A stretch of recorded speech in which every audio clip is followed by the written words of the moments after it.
தரங்கம்பாடி அருகே பழமை வாய்ந்த ஸ்ரீ மருத்துவதி அம்பிகா சமேத ஸ்ரீ மிருகண்டேஸ்வர சுவாமி ஸ்ரீ மார்க்கண்டேயர் கோவில் 30 ஆண்டுகளுக்கு பிறகு கும்பாபிஷேகம் வெகு விமர்சையாக நடைபெற்றது.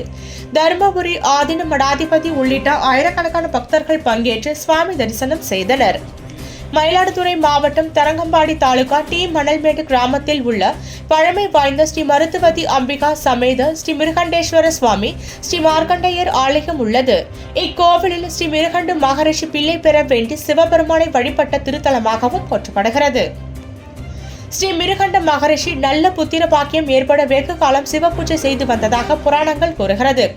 அப்படி சிவ பூஜை செய்யப்பட்ட ஆலயமே டி மணல்மேடு கிராமத்தில் அமைந்திருக்கக்கூடிய ஸ்ரீ மிருகண்டேஸ்வர சுவாமி ஆலயமாகும். இக்கோவிலில் ஸ்ரீ மார்க்கண்டேய பெருமான் மூலவருக்கு தனி சன்னதியும் அமைந்திருப்பது தனி சிறப்பாகும். மேலும் இக்கோவிலில் வழிபட்டால் நீண்ட ஆயுள் கிடைக்கும் என்பது ஐதீகம். மேலும் பல்வேறு சிறப்புகள் உடைய இக்கோவில் கடந்த 30 ஆண்டுகளுக்கு பிறகு கும்பாபிஷேகம் நடத்த முடிவு செய்த பிறகு திருப்பணிகள் கடந்த ஓராண்டுகளாக நடைபெற்று நிறைவடைந்தது. அடுத்து மகா கும்பாபிஷேகம் இன்று வெகு விமர்சையாக நடைபெற்றது.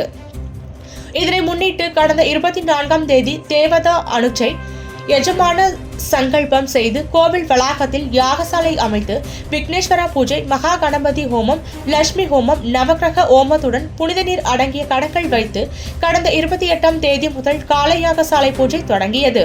அதனைத் தொடர்ந்து கும்பாபிஷேக தினமான இன்று ஆரம் கால யாகசாலை பூஜை நிறைவுற்று மகா பூர்ணாதி செய்யப்பட்டு மகா தீபாராதனை காட்டப்பட்டு தர்மபுரம் ஆதீன மடாதிபதி ஸ்ரீ மாசிலாமணி தேசிகர் ஞான சம்பந்த பரமாச்சாரிய சுவாமிகள் முன்னிலையில் மேலதாள வாத்தியங்கள் முழங்க சிவாச்சாரியார்கள் புனித நீர் அடங்கிய கடற்களை சுமந்து கோவிலை சுற்றி வலம் வந்து விமான கும்பத்தை அடைந்தனர்.